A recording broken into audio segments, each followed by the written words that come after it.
run on Castlevania Rondo of Blood, I figured it's time that we play one of the hardest Castlevania games, one of the original launch titles for the Game Boy Advance, Circle of the Moon. It's a little bit of a black sheep. A little bit of history behind this game, a little context. It's not canon, according to the Igarashi timeline, although you can kind of retcon it. For anybody who understands the lore, Richter Belmont was considered the last Belmont to wield the Belmont whip in 1796. Or I'm sorry, 1797. And it's speculated because he allowed himself to be possessed by Shaft and became Lord of the Castle, the whip became tarnished.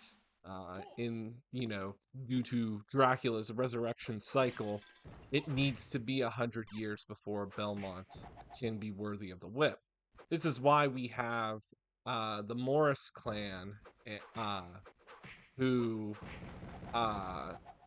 John Morris from Castlevania Bloodlines had the whip, and then his son Jonathan Morris in Portrait of Ruin had the whip. This takes place around somewhere prior to the events of the N64. If you kind of insert this into the timeline, it's around 1838. And this centers on Baldwin family, and Nathan Graves is our main protagonist. He has the Hunter's whip, which is very interesting. This was made by, I was led to believe this was made by the N64 Castlevania team, looking to uh, pretty much create a Castlevania game of their own for the launch of the Game Boy Advance. And they wanted to do the Metroidvania formula, however, they chose to do it in a different direction, not under Igarashi's direction. There's three branches of Konami: Konami Tokyo, Konami Kobe, and then there's the Konami Nagoya. The Nagoya branch did Castlevania Legends on the Game Boy Color, well, actually on the original Game Boy. Kobe did this version, Circle of the Moon, as well as they finished the N64 version of Castlevania 64 and released Legacy of Darkness, which was more of a complete game. The Nagoya division also handled the Sega Saturn port of Symphony of the Night, which allowed for the extra levels. So that's a little bit of history and some context. There's also an interesting fact. I have read, I'm not sure if I can confirm this, but I have read that the Japanese version of this game is much easier. I've heard that the enemy health is toned down, and the amount of damage you receive is easier. But when this game came out, this was Dark Souls level difficulty on the Game Boy Advance. I remember my friends struggled with this one segment called the Arena, where it's just a gauntlet, and you don't get health drops that often in this game. So we're gonna start.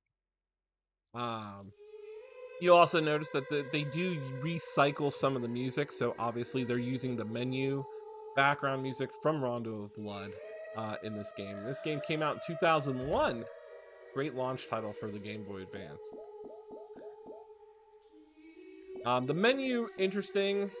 When I was a kid, I always thought that if you linked this up via a Game Boy Link cable, the Crossroads button up there would light up and you could do like, trading with your friends. I don't know why they just didn't call it menu, but they call it Crossroads. Very weird. I blame localization. So let's see here. We're gonna delete. We're gonna delete our game here. I did 100% this game years ago. It's on the original cartridge. Um, I have the original cartridge with all my file names for when I was a kid, but we're gonna do this for streaming uh, uh, purposes. Man, I can't talk today. Mike Joestar.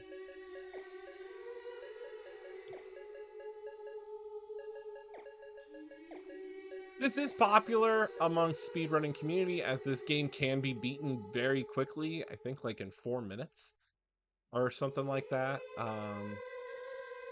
Jupiter Climb is always pushing this game to the limits. And there's also a few glitches we can do in this game. I'm not sure if I'm going to 100% it, but I'm going to try to play through the game. So let's play.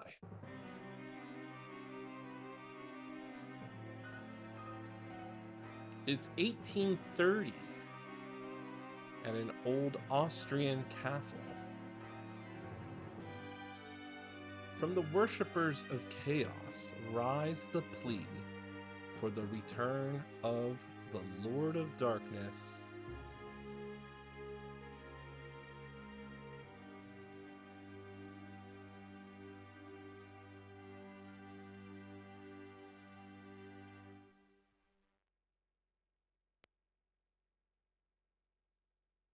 So Carmilla is resurrecting Dracula. We crave the presence of the embodiment of suffering, the ruler of darkness.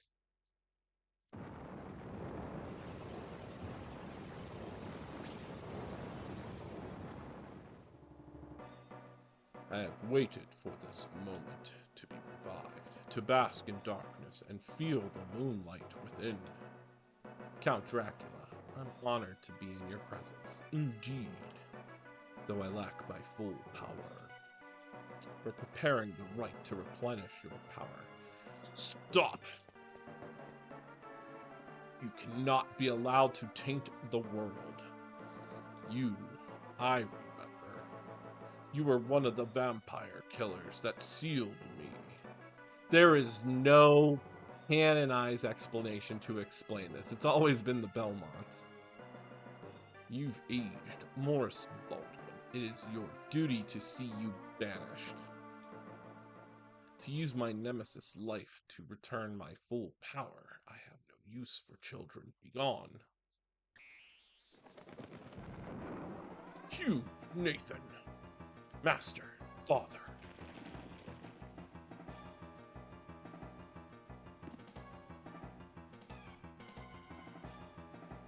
No creatures around here. Hugh, are you okay? Yeah. We were just brushed aside and ignored. We have to find Master. I'll go. He's my father. Nathan, you'll just be in the way. Just get out of here. I want to find Master as much as anybody. So we play as the young Nathan Graves, who has the title Vampire Killer. Your equip screen is very basic. You're only allowed to really equip body and 2 arm types. This game uses an interesting system called the DSS, or dual setup system. Basically, we get 2 different types of cards. We get an action attribute card. When we have combination, we can activate magic. We also get magic items, which we have to unlock and play to find. That's pretty much it. Nathan can do 1 whip attack, and if you hold the button, you can twirl the whip. And you can also slide. That's pretty much it. This is not as detailed as other Castlevania games.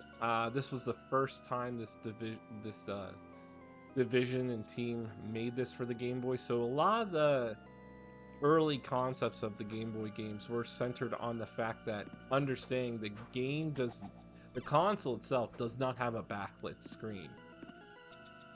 So this was at a time where the Game Boy Advanced hardware was not fully understood and was not utilized properly. So this is more designed to look more like a weird, I would say, probably in early Super Nintendo. The Game Boy Advance was a 32-bit system, capable of running Super Nintendo level games. Just look at the fact that we have Link to the Past on there, Super Mario World.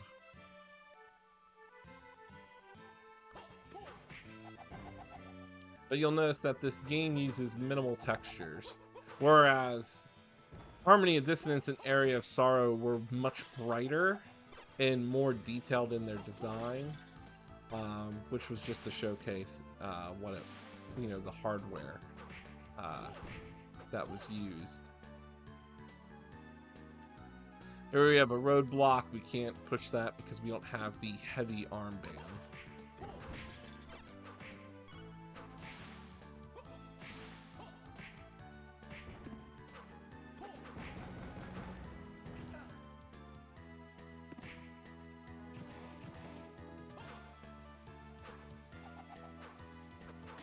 There's a little bit of a delay when Nathan throws his whip.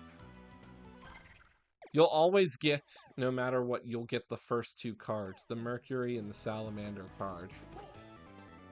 Having those two cards give us the ability of the Flame Whip. So anything that the Mercury card is paired with changes the power of our whip. This game also is very notorious for just the weird placement of the save rooms. They are not inconvenient spots.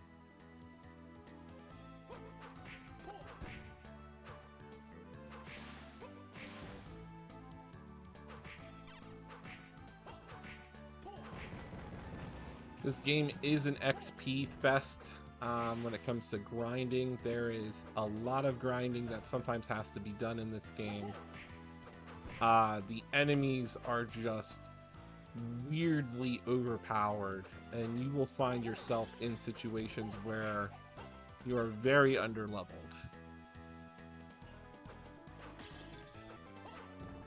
Beating the game also unlocks new modes of play.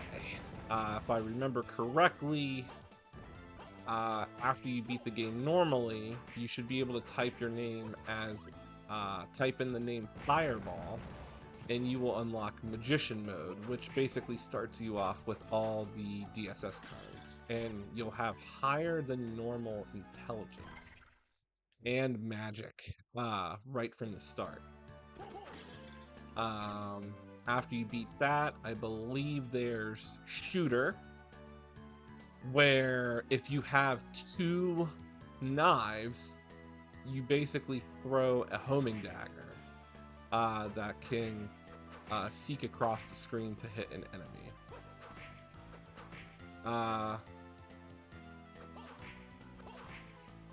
For a Metroidvania game, this game does not have a bestiary system, so there's no way to tell all the enemies and what they drop. It's just all word of mouth and memorization.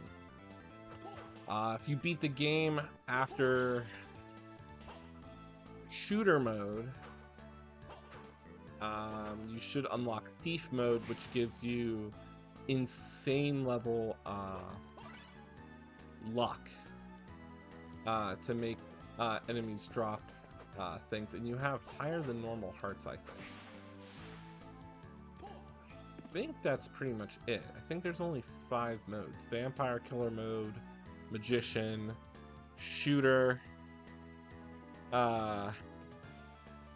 There's Gradius mode, which I believe is the Shooter mode, but there should be one where you spawn a shield. I could be completely wrong. The first magic ability we get here is the ability to run when we have the dash boots. Status effects are horrible in this game, as anything will pretty much poison you and curse you. And I think poison stacks, so if you get poisoned multiple times, you'll start taking severe damage. There are secrets in this game. There's a tell. There are breakable. There's like a notch missing on like stone blocks in walls, and it's a tell to let you know that it's breakable. I have played this game enough to recognize where all the breakable walls are. Our first real item that we need is a magic gauntlet. Most of the time you're going to be using armbands. Did not get any. I swear I saw one. It's going to be another. We'll get the HP increase. Here we need a special ability to wall jump. So can't do anything there.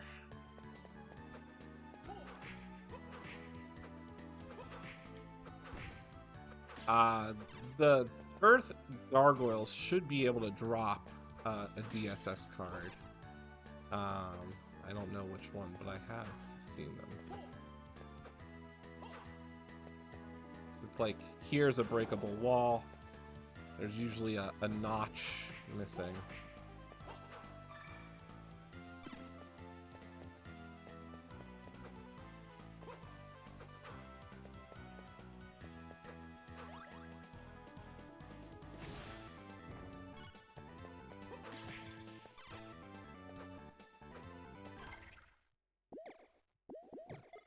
Wristband. The best armor in the game is the diamond armor, and that is only obtained from the battle arena, which is a secret area that is just insanely difficult.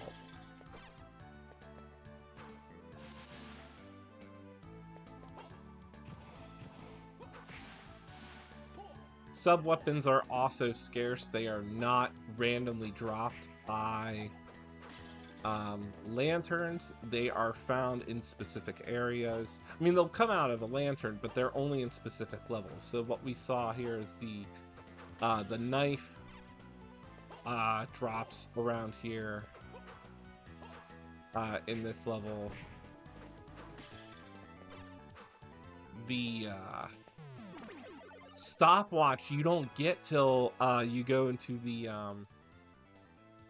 clock tower or the gear tower.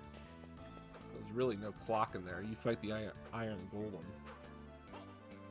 Once my PlayStation 2s and PS 1 is HDMI modded, I will stream Curse of Darkness and Lament of Innocence. And those are really fun Castlevania games. No secret up there.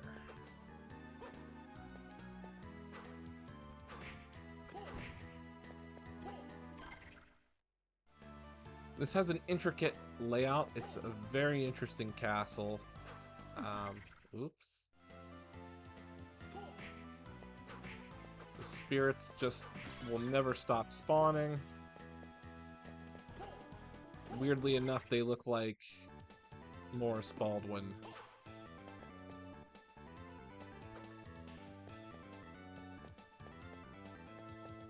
Go through there. What we can do is we can backtrack to explore over here.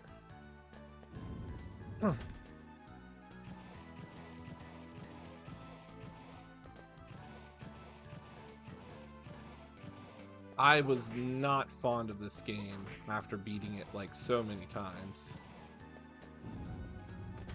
And then discovering just the amount of difficulty that this game had packed into it. It's not a bad game, it's just really a disappointing challenge.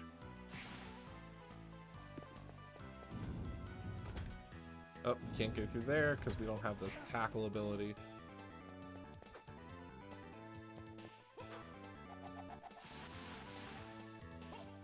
And you'll find that no matter what, there's just enemies that are just way too overpowered.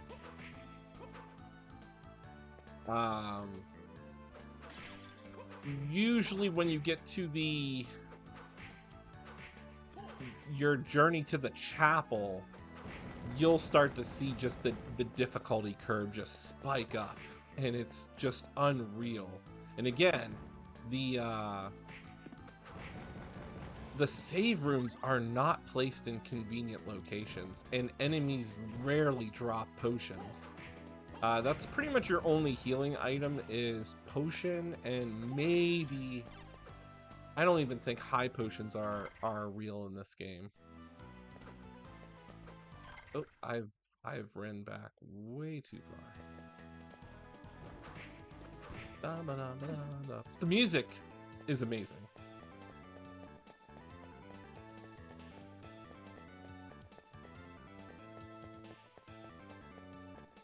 But I'm lucky.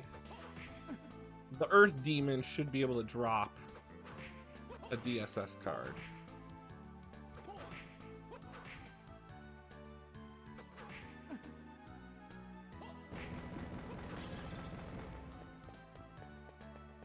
And there are specific DSS cards that only drop from specific enemies.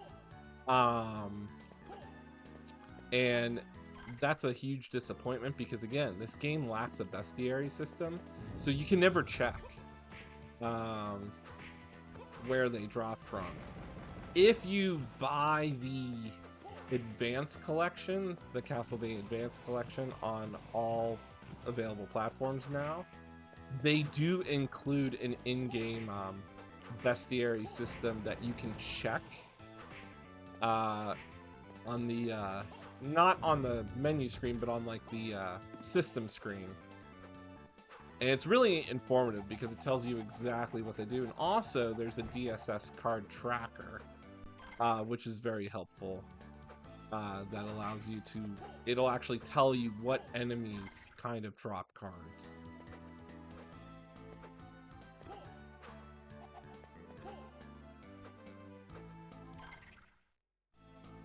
I will be probably checking my map system a lot, just to remember which direction where I'm going. Enemies are placed in the worst spots.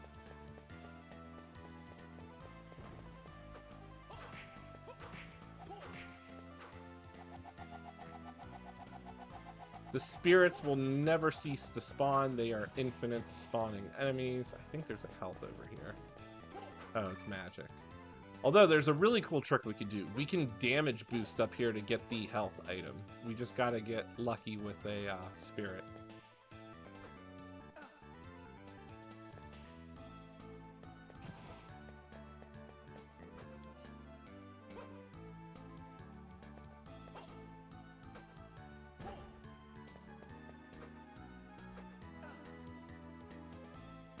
I've done it before.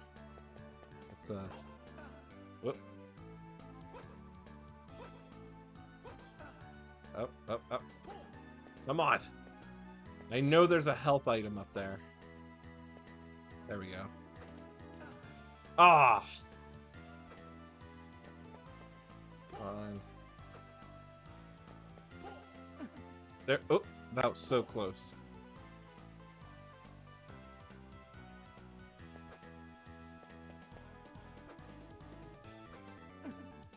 So close. Just give me the jump. There we go.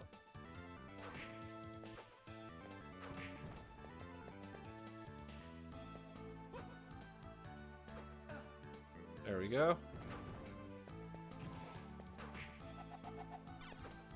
Oh, we need one more. We're gonna have to eat a potion. This is something that I've discovered what we could do, that you could do. Spirits don't really do that much damage, but you just want to try to get the boost. There we go. It's those pesky bomb skeletons that are the problem. This is something I learned pretty much later on in my playthrough, that you could damage boost your way up there real early to get the heart. Again, spirits do not do that much damage. They do 1 tick of damage, which isn't that bad. But I highly avoid these bomb skeletons because they just have insane knockback. There's an area down here I didn't explore. I will try to 100% this game, but it does involve completing the battle arena, which is very difficult. It's easy when there's save states, but I am playing this on the Game Boy player on the GameCube.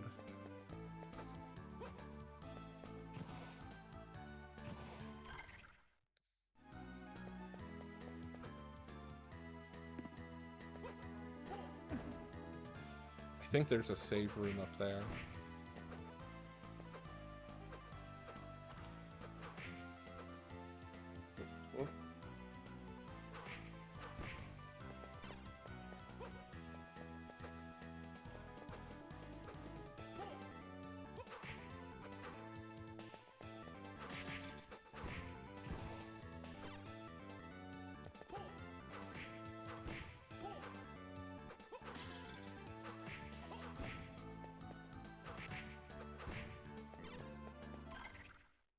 Let's see. Which way do I go? This way takes us back through there.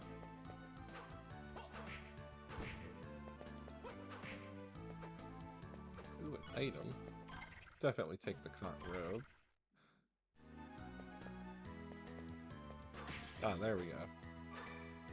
I know there's at least one HP max somewhere in this labyrinth.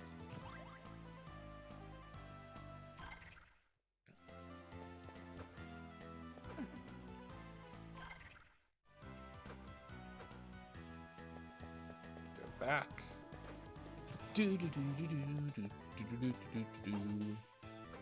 The music is good. There's a lot of arranged tracks in this game that are memorable. I believe the Catacombs is one of the few original scores, which pretty much was only used in this game. I don't believe it's ever been heard in any Castlevania game since.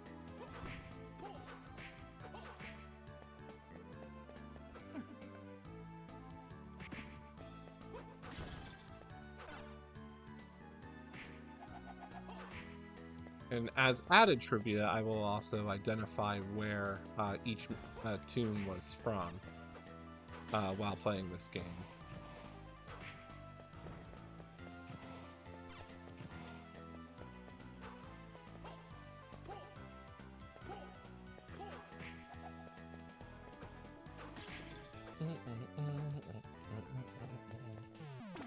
We're nearing the boss because this is a save room. But again, it's not conveniently placed near the boss room. Save rooms are just scattered everywhere. There should be holy water in one of these lanterns.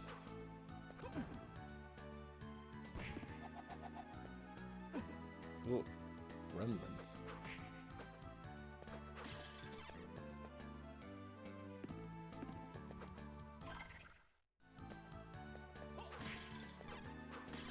Because you can use holy water on the boss here. The boss is Cerberus in the Catacombs. Just want to make sure. Yeah, there's nothing there. Oop.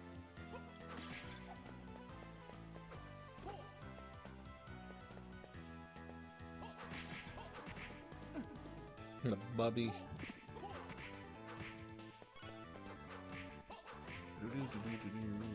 Ooh.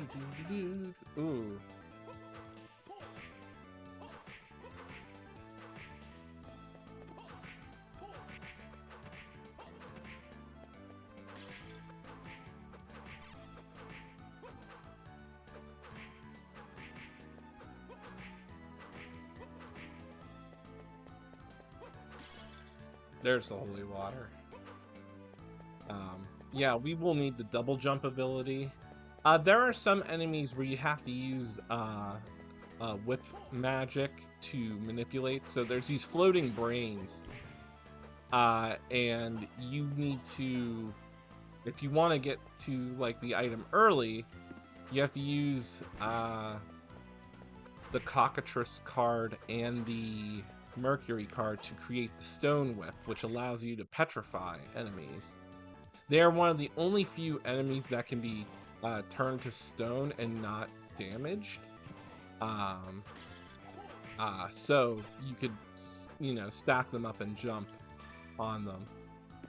I'm debating whether I want to do the quintessential DSS glitch throughout or play the game legitly. But here's the boss.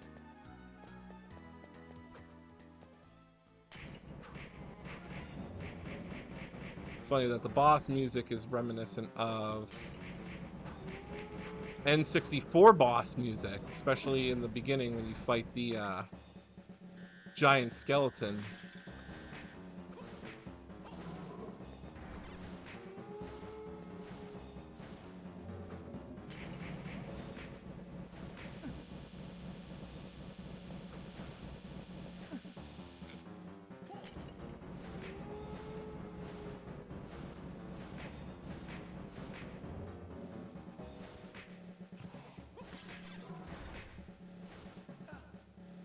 Oh.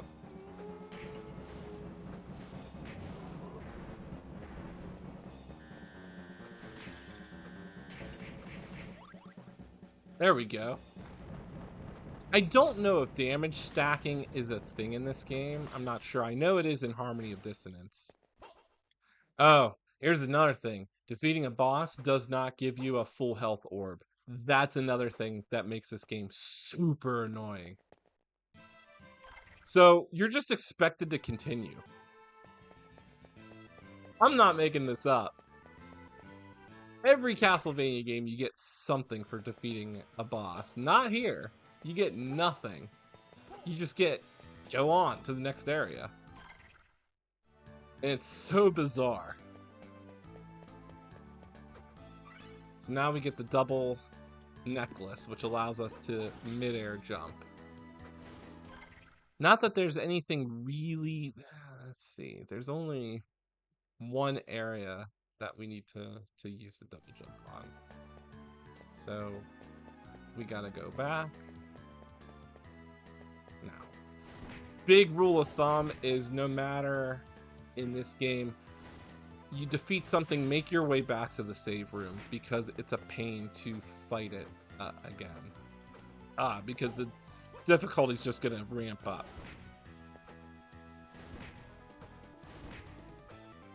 Again, I only heard that the Japanese version of this game is much easier. Whereas I don't know why they made it so difficult for the West.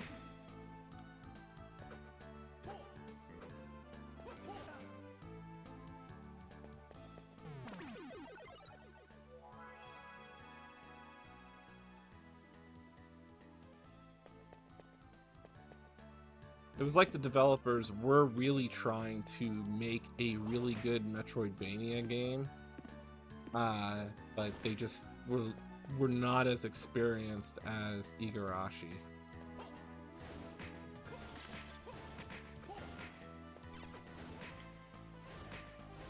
Also, enemies are weak to elemental damage. It's just, again, there's no bestiary system to find out what.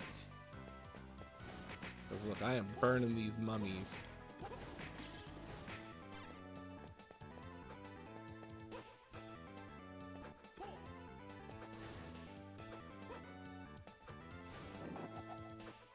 There's a secret right there.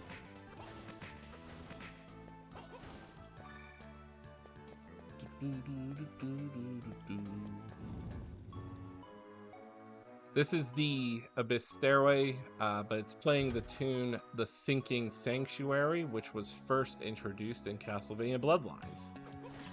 They also used this, they did a remix version, or arranged version, in Legacy of Darkness on the N64.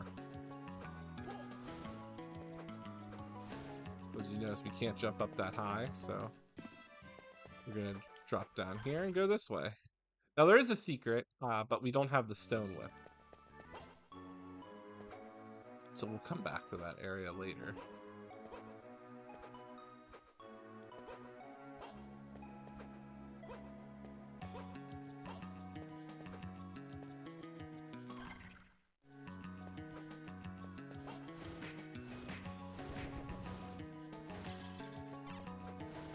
The common enemy type that's always reused in this game is the axe armor, or the armors.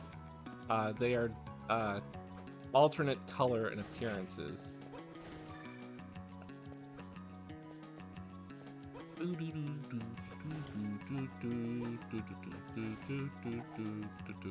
Again, this is just poor level design because like we just had to go through a complete circle. Yeah, let me show off that secret. So we're gonna go down here, and there's gonna be these brainy type enemies. Actually, let's save here because I can't pull it off.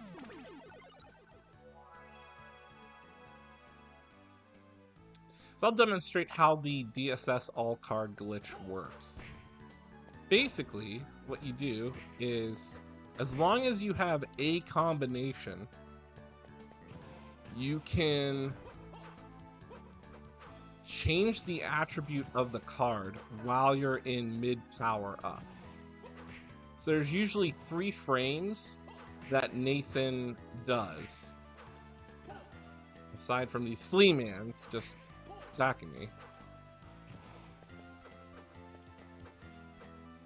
So there's these guys. So right there, what I did was he like holds his hand up to his chest. That's frame 1. So now I can go here and I just have to remember where it is. I think it's this one. Yes. So these enemies do not die when you hit them. Oh, but we can petrify them, which is going to help us. Oh, problem is they have a very interesting move pattern, and we only have a limited amount of time before they unpetrify themselves.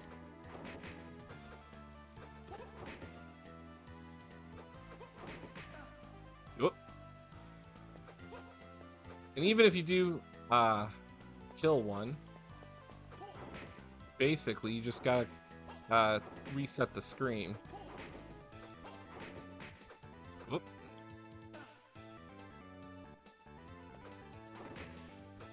This area would be done easier if you have the rock wing ability.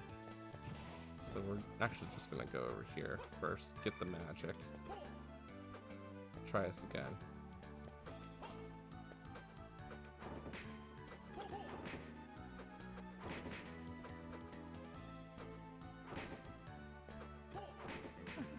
Ah. Missed. That's okay.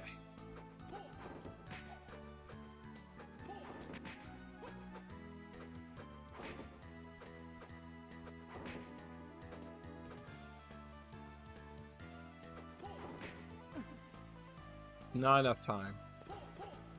Do it again.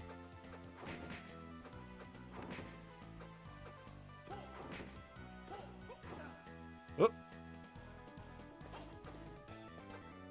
Again, you can always do this if you have the rock wing ability, but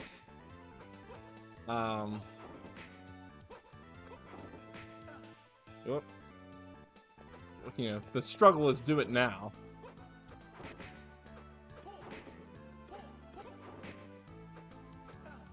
Ah, jumped into it. Not a good attempt.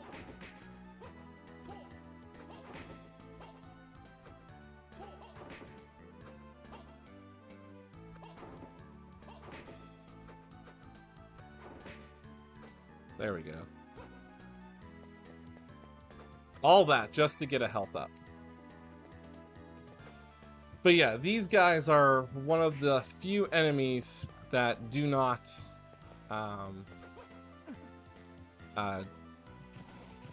die easily to a whip strike.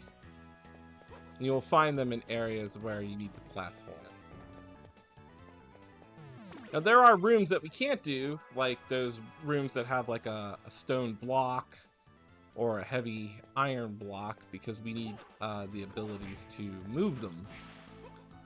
I believe our next ability is going to be the tackle block.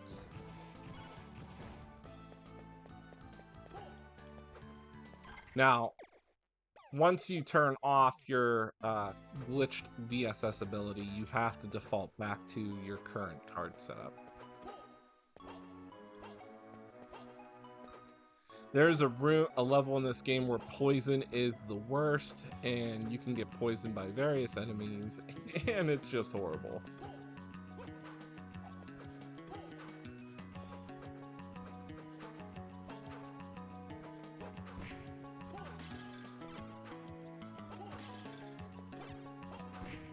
Can't go through there because we have to destroy the Iron Maiden, which doesn't come till later.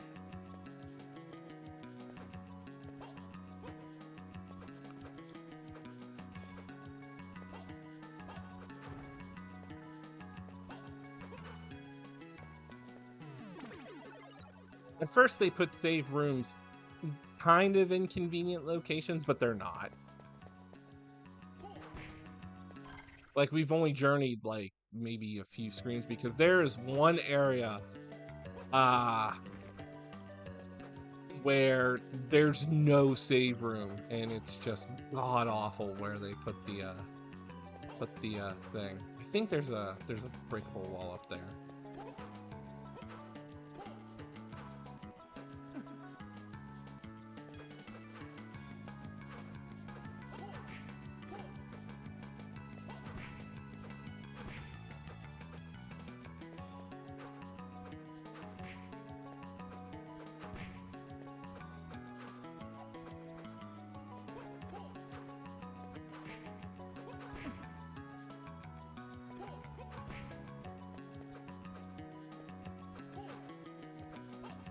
Boom, boom, boom, boom, boom, boom, boom, boom.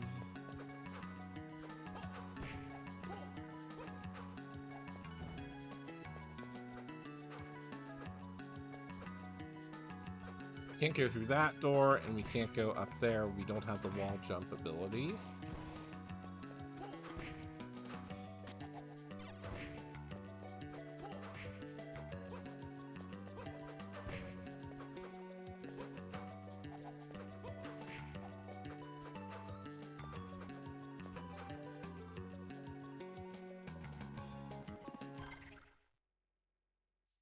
There's a breakable wall somewhere down there.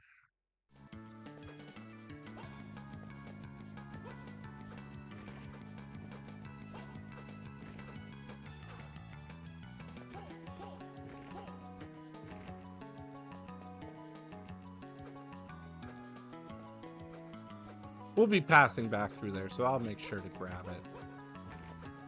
Again, you want to look at the pixels because usually you can identify breakable walls just because they're missing a notch.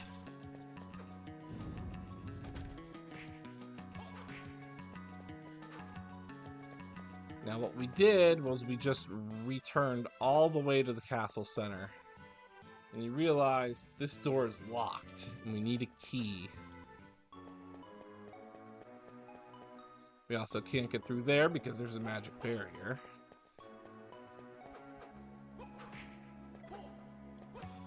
Which means we gotta go up.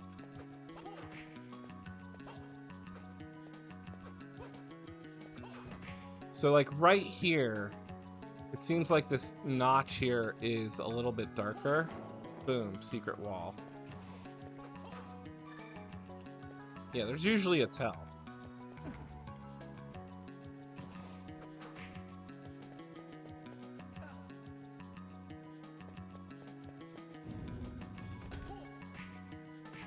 This will be pretty much, this hallway is going to be our main hub. Because of the fact that there is a save room that's the most convenient spot where Dracula is. And the fact that there is a warp door, which we will be using. Here's another breakable wall right there. To give us access to early mana up.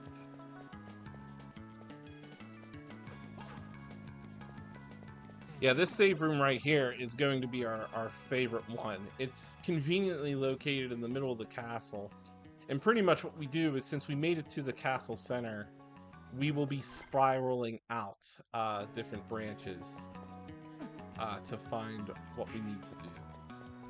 So I believe we don't need to go down because we need the tackle ability. So we're going to go up. And we're going to find our first true enemy, the electric skeletons. Are going to be a pain. They will do massive amounts of damage to you. It is not fun. And just for the sake of argument, we will drop down here to get the parts.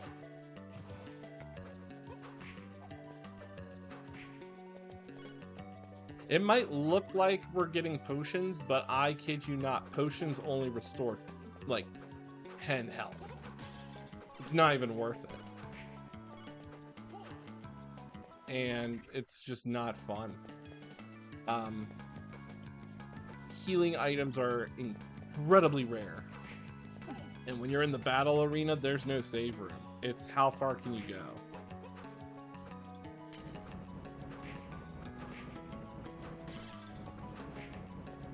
Getting hit by the electric skeletons is not fun. They hurt.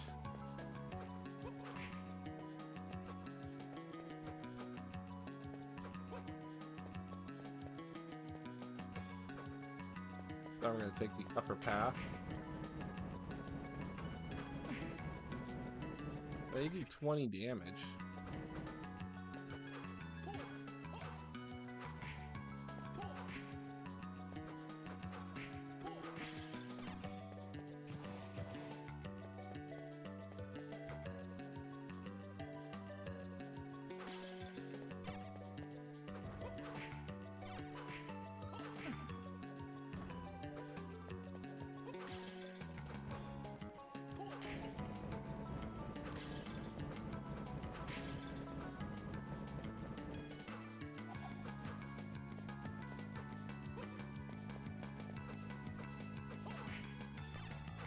The outer wall actually is the entrance to the second to last area.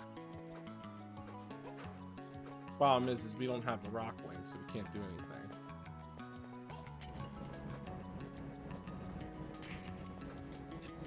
anything. He throws the holy water like it's a baseball. Just whips it. Some more of those guys, so we can play around with the fact that we can try to see what's up there.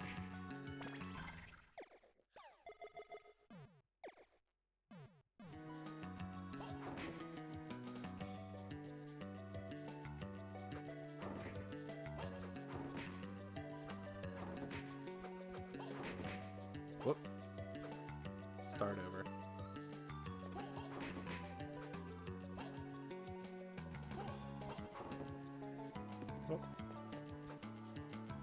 You have to leave the screen and let them like spawn back.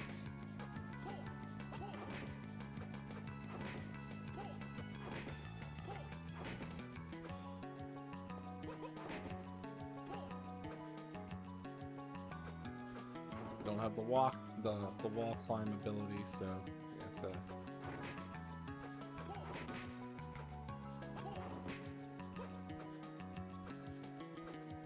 It's up here.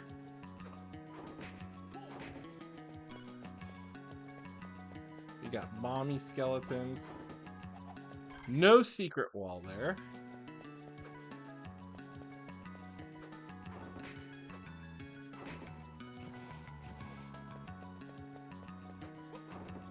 No secret wall there.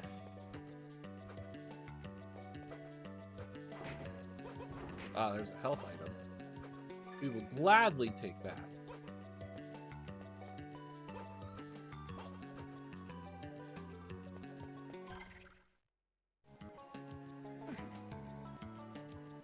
Get blasted down here. Alright, so we don't need...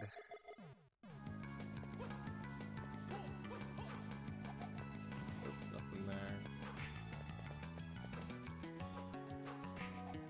We're actually going to fight the Necromancer boss, which is weird. He's one of the only few bosses that actually has speaking lines? And it's weird because every Castlevania game, death has something to say. And death doesn't talk in this game. So I always wondered, did they just goof up and somehow give the Necromancer speaking lines? It never made sense because you never really, like, what is the Necromancer? What's his place in all this? Carmilla's the one resurrecting Dracula.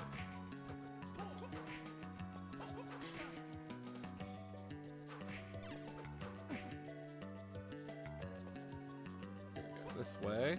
Oh, can't go that way because we don't have the tackle ability. We won't get the tackle ability until we get to the clock tower. So there's our first warp gate. So that breaks that wall. And now we have access to the warp room.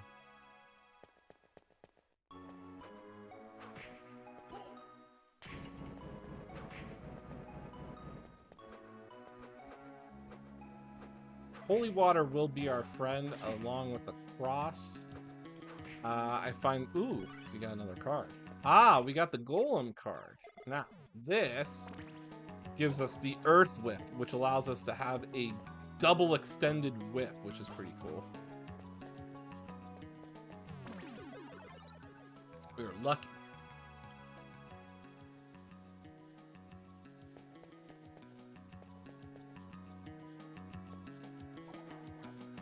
These devil towers are the worst. They're annoying.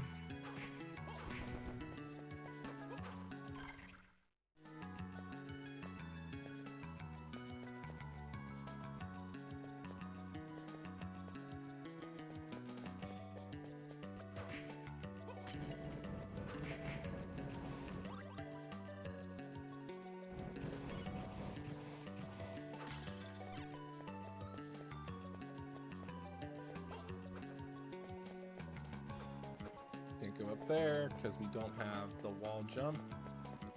But I think we can go over here. Explore the scaffold.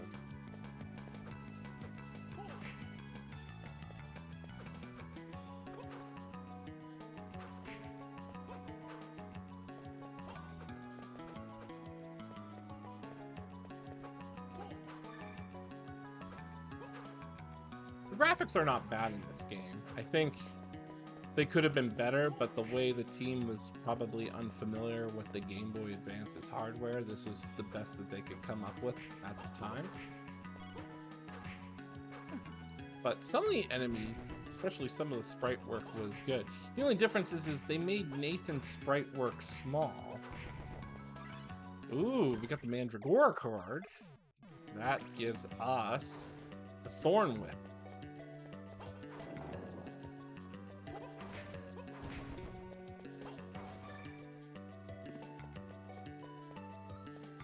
We are getting lucky with some of the cards that we find.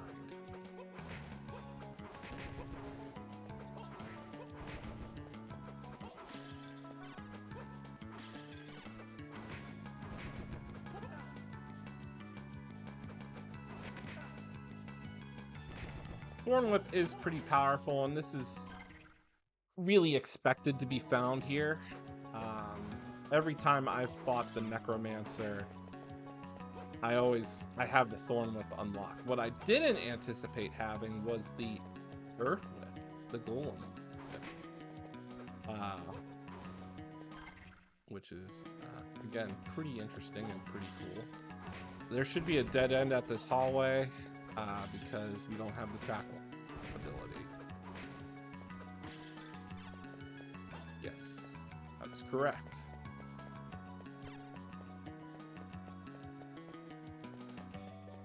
Yeah, there are enemies that have more frames of animation, and Nathan only has like 2.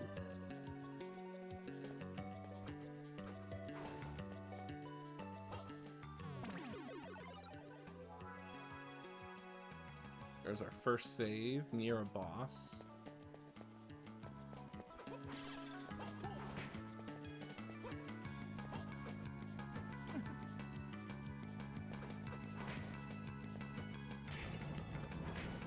Devil Towers do drop potions. Again, it's just rare.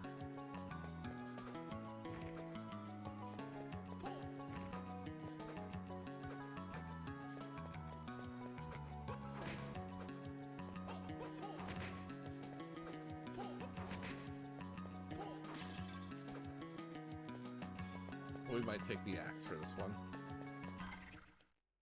It just looped us around.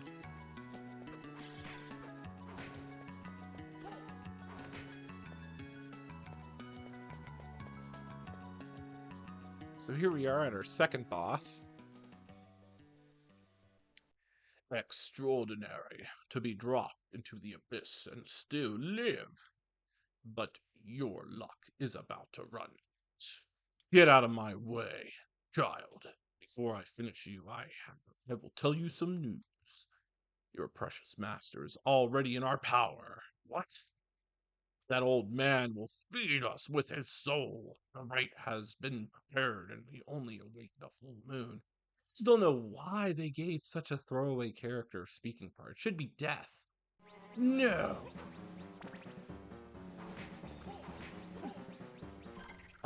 And then also we know that some enemies are resistant to certain things. So let's see here. So Thorn Whip does 15 damage.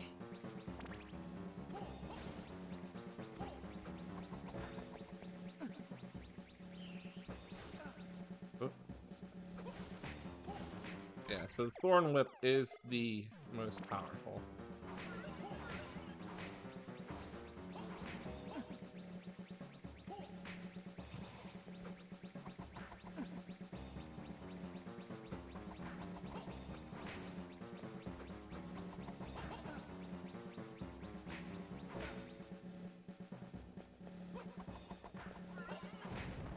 There we go.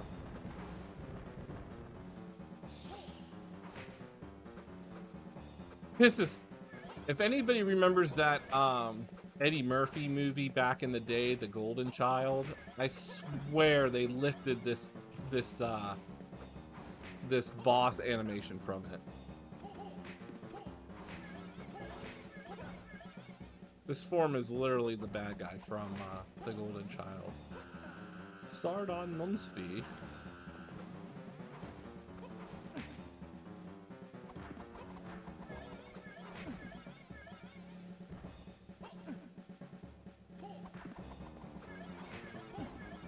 Ouch.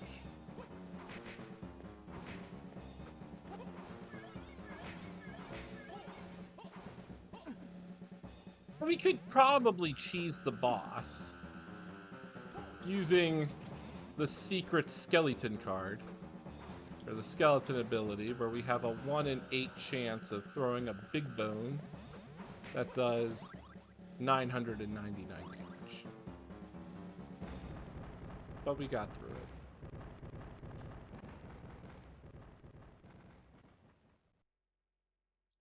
I know Master is still alive. Hold on. I'll be there. Oh, where is Hugh? Again, this game has no mention of the Belmonts. Oh, we do get the tackle ability here.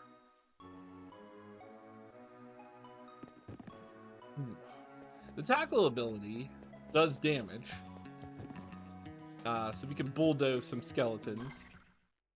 It'll be nice.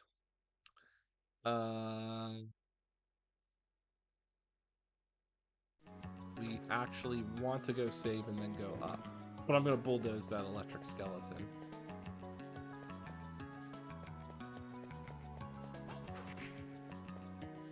Yeah, because all routes will take us back. So what we want to do is, we do want to go on this one area that we didn't explore yet.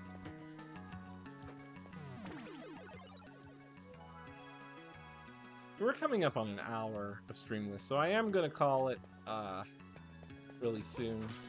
Eat some dinner.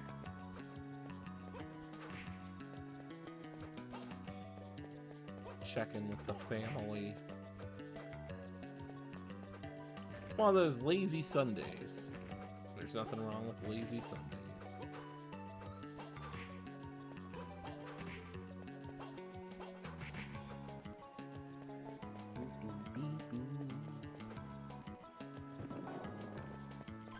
So yeah, those break.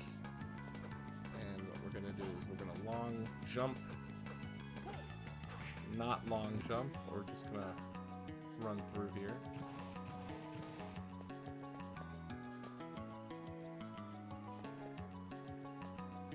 We didn't go this way.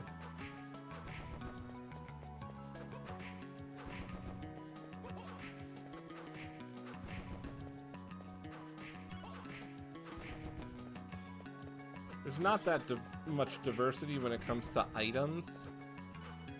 Really, there's not. Well, there's like maybe 5 or 6 different types of gauntlets and maybe 30 different types of armors. Not even. I'm thinking 20. And a lot of them don't do much. The real grind is to get the platinum armor, or the diamond armor. Or I think it's called the shining armor. Not memory serves.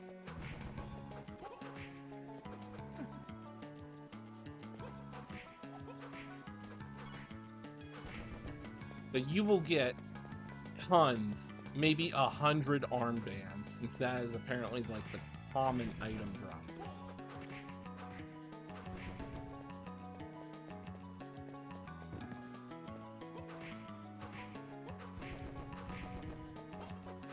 And a ton of leather armor. You will get more armbands and leather armor than potions from enemies. And it's just, that's how the game is, and it's so awful. It's a love-hate relationship with this game. It was my first Castlevania game on the Game Boy Advance, and it is probably not the best designed one. But it's still fun because it is a very unique Castlevania game. Ooh, we got the Venus card. All right.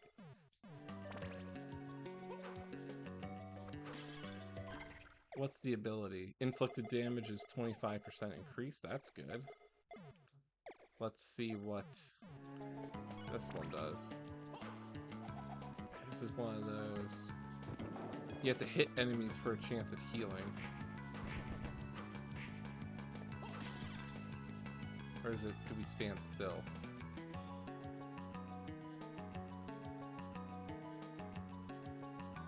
No. We don't know. And that's another thing. You have to discover what the card does. So it usually involves, you know, hitting something or taking a hit. I think it has to do with item discovery. What's this one then? Let's see what this does. Alright, so that automatically increases defense. I think this increases luck. Or it makes us poison resilient. Oh, there we go. It's luck discovery. So it increases luck by 25%. Right.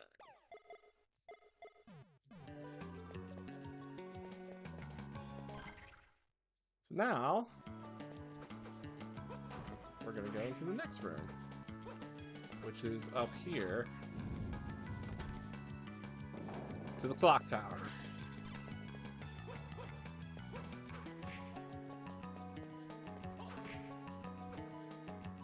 We are getting lucky with some of our DSS drops, but I find that this is common.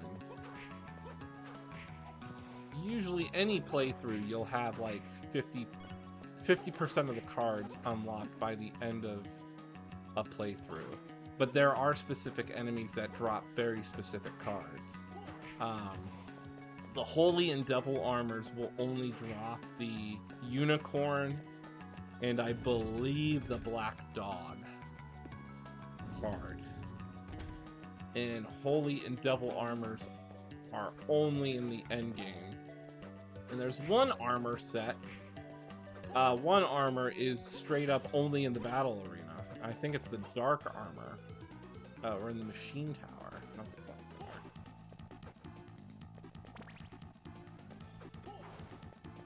Now we could play with the enhanced luck increase to see if we can get more DSS card drops. There's also a Mimic Candle that will appear in specific rooms. There's one that will appear in the boss room after we return and get a higher level. And Mimic Candles are interesting as they are revealed only by their type. They glow with a green flame.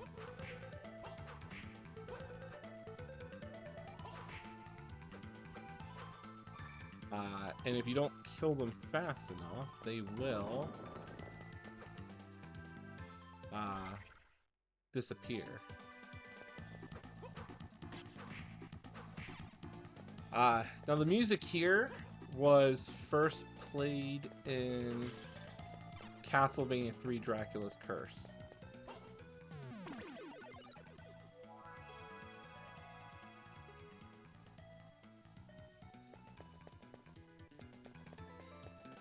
Ironically, I think they played it in the clock tower if you are going to get Grant Dynasty.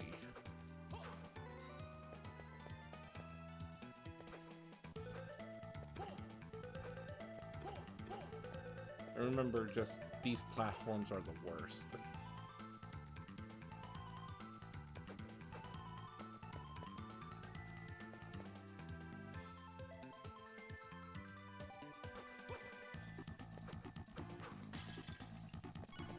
We do get the stopwatch in this area.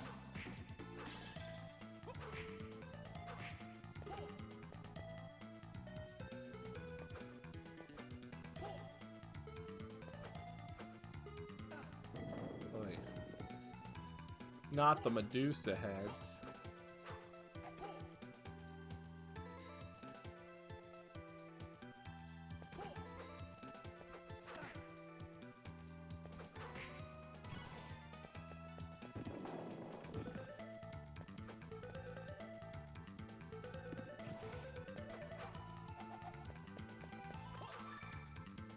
Some of the item placements are just odd.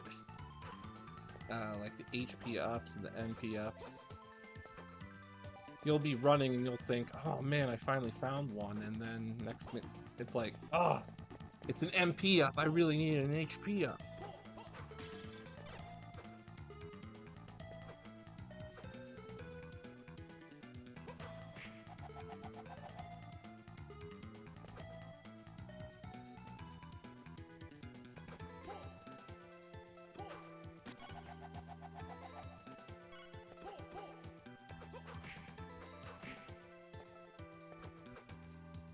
If we are lucky,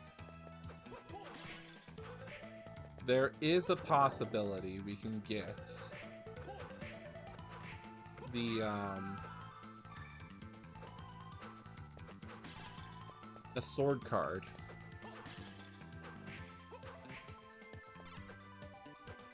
And I believe it does drop in this level.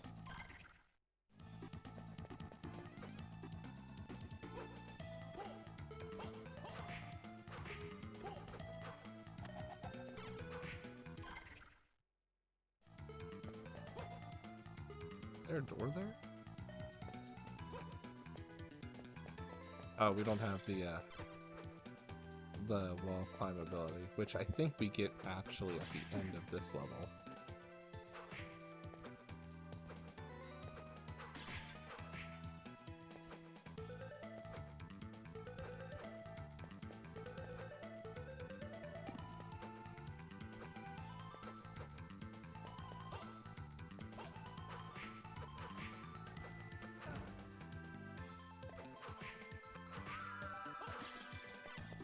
Yeah, I think one of the elemental demons is in this level. It's the wind demon, and it should drop this sword card, which would allow us to use sword weapons.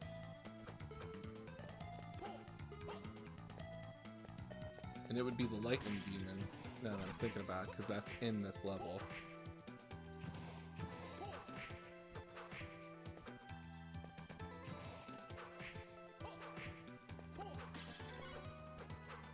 Up there, we don't have the wall jump. Oh no.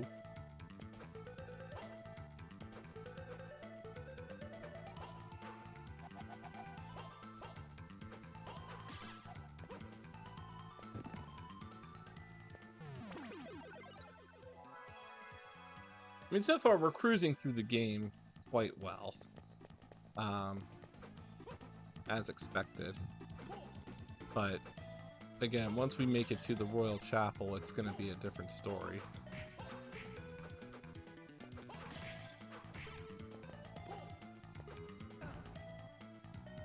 Because again, the save rooms will be far placed far apart.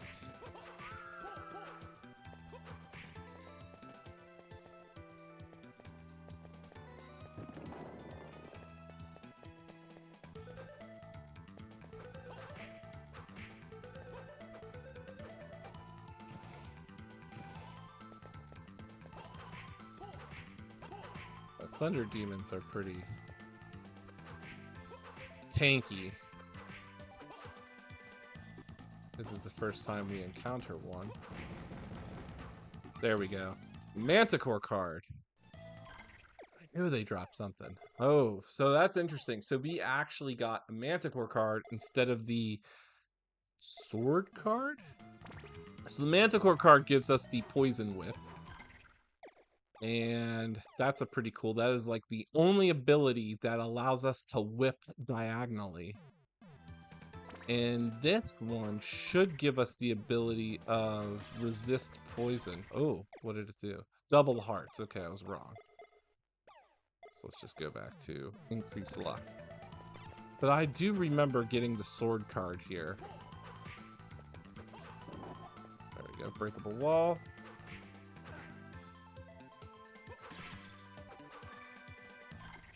So as you can see, we are missing 2 cards. Now, we're missing the ice card, and this is the cockatrice card. So we are...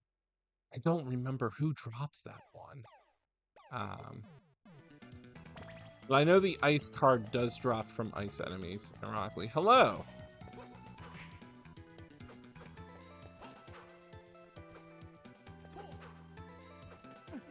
Oops. Took a beating there.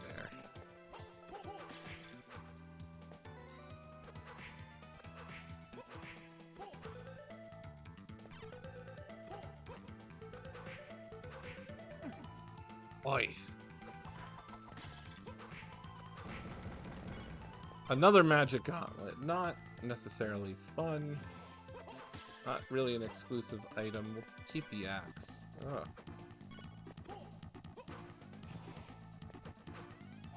Welcome, welcome. Just playing some Circle of the Moon. I consider this to be the black sheep of the Castlevania series. Oi.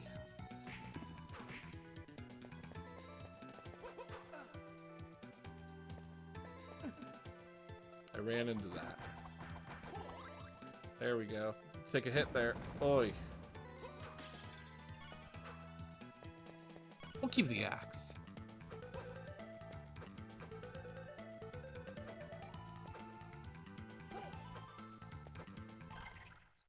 If we do the slide, that'll take us to somewhere. What's in this room? Ooh, okay.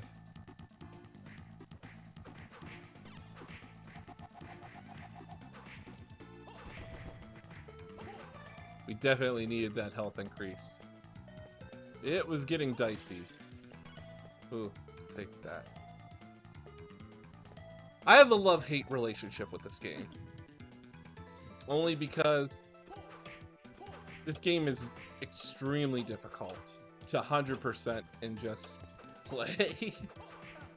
But it was my first Castlevania game on the Game Boy Advance. I did get this at launch.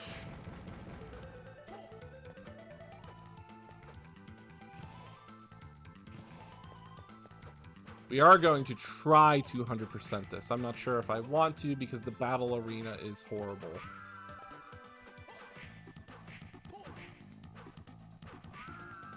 But I did 100% Rondo of Blood earlier, so there should be a post on my channel.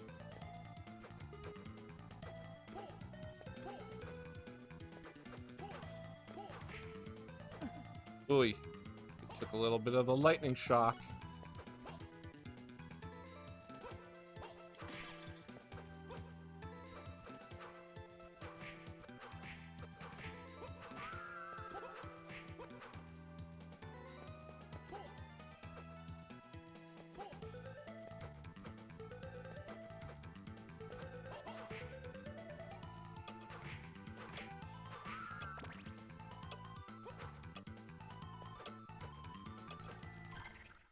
Do I want to go this way? I don't know. Do I want to go the other way? Ah! It's fox archers. This is the only game there's fox archers. Some of the enemy designs are interesting as well. As they're exclusive. Breakable wall. It's over here. I bet you it's gonna be a magic up. Ooh, earth armors. Drop something good. They might drop the cockatrice soul. Or it's the rock armors we need to actually defeat. Either that or the Medusas, the gold Medusas. So I think it's either the earth armor. No, I'm thinking about, I think they can be farmed. I think the earth armor does drop something. A DSS card. I'm not sure what. If it's the Diana card or what, but now I'm thinking I want to go find that stone armor. I think they'll drop the cockatrice card. But then again, I don't know. I know some enemies drop cards, but it's weird because we get the Manticore card from the Thunder Demon, which makes no sense because it's a Thunder Demon.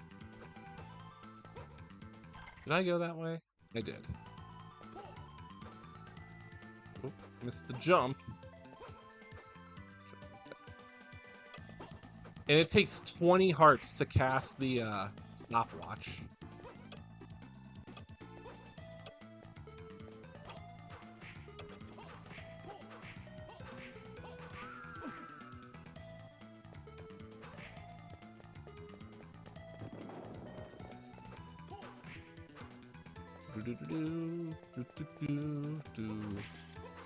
Yeah, I think the stone armors do drop a DSS card. So we're actually gonna farm one. They take 6 hits.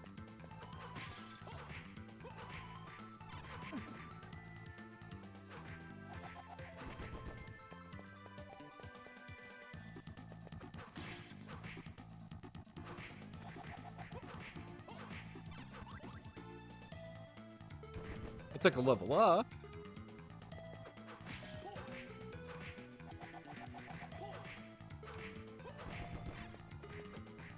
They have to drop something.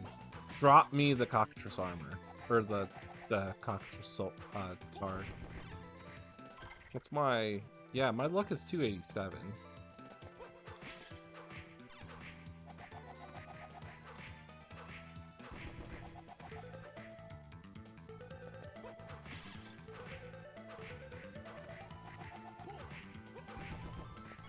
Ooh, the hard ring. Gives us enhanced defense. There we go. I knew it drops the cockatrice card. All right, so there we go. We have the cockatrice card, which we get obviously the stone whip because we've glitched to use it on specific enemies. I think. Let me see what this ability. I think it's resist petrification from the Medusas. Because it didn't flash when we casted it, so let me see what happens if I get hit by something. No. Oh! Gains experience from walking. Weird. There is a card, I think it's actually the Diana card, that gives us passive effects. Like one is resist poison.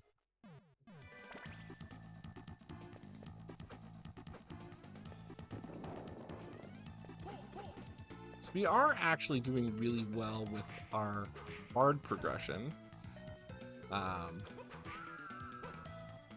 until this point, which is good.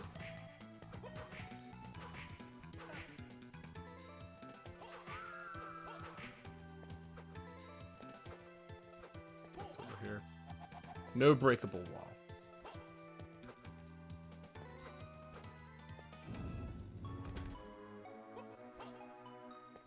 We don't have the wall climb, or the wall jump, so we can't go that way.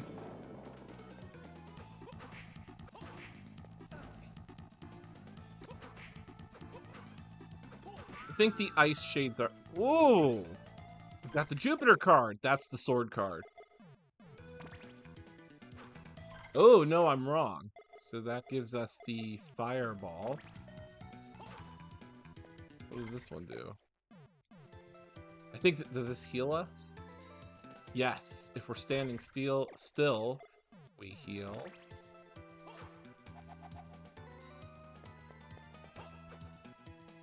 Let's see. Yep. We get, if damaged, the invincibility duration is ×4. This one makes us rock solid. But then we can't move. This one emits poison. Okay. So we're in good shape so far.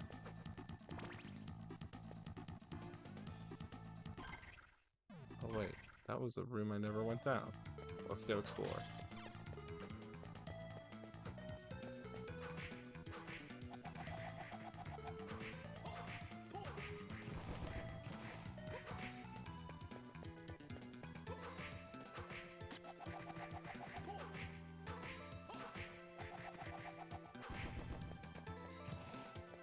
So far, so good. Not bad for a part 1 playthrough.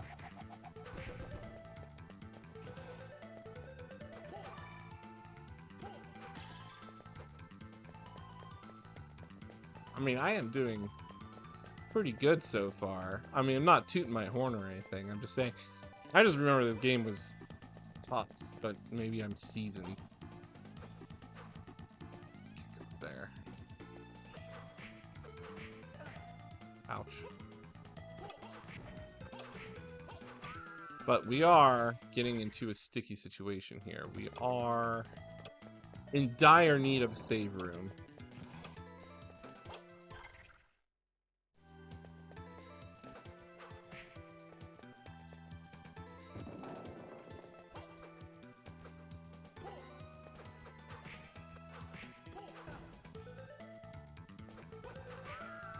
So we are nearing the boss.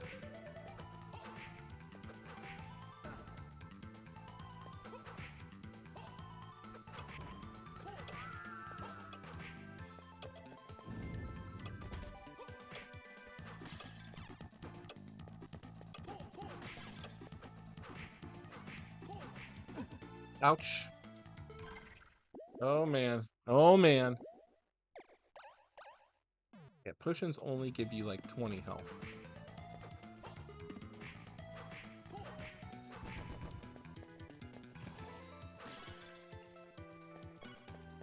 I feel like I need to keep the stopwatch.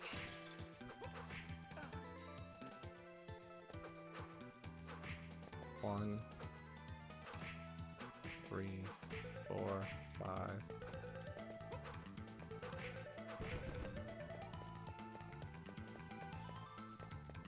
I need some health. Oh, thank goodness to save.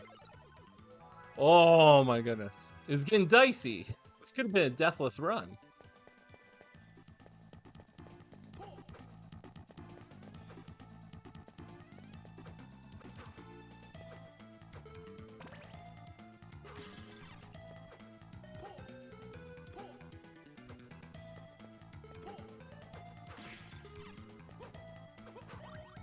We should be getting the Diana card drop soon. Maybe it drops from the Catalo Plebis. Breakable wall.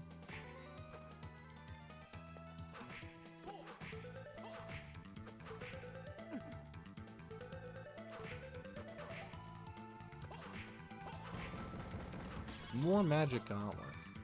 Whoa, we definitely want the cross.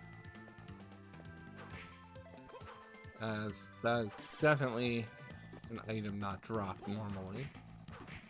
We're nearing the boss, by the way, the Iron Golem.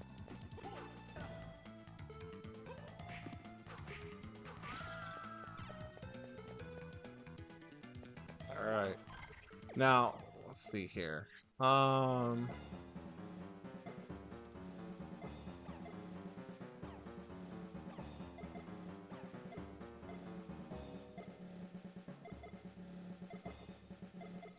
He's iron, so we really just need to have defense.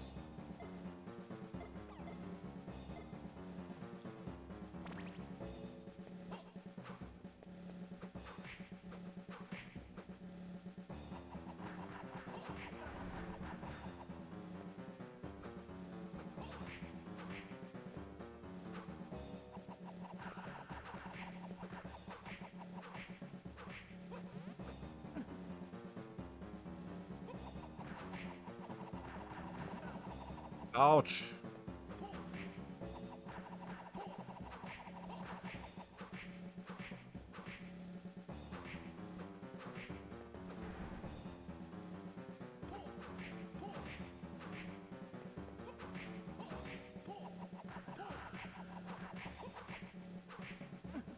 Ouch. No, stop healing yourself. Ugh.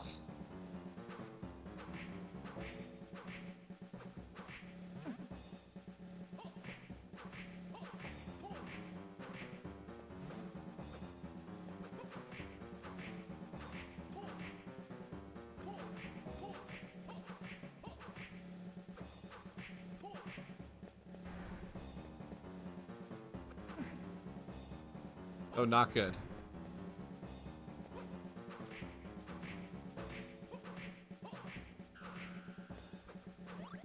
There we go.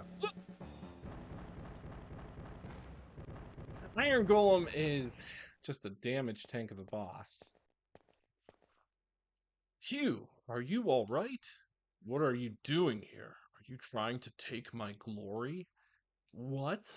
What are you talking about? I just want to save Master. You're in the way. I will defeat Dracula myself, and then Hugh just runs away. What a nerd.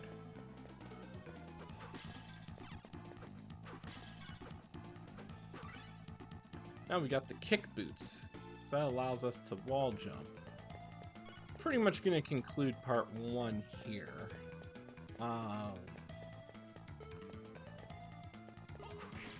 See what we need to do. We are most likely a quarter done with the game. But now the difficulty is going to change drastically. So this is going to conclude part 1. Check back later. We will pick up part 2. Have a great day.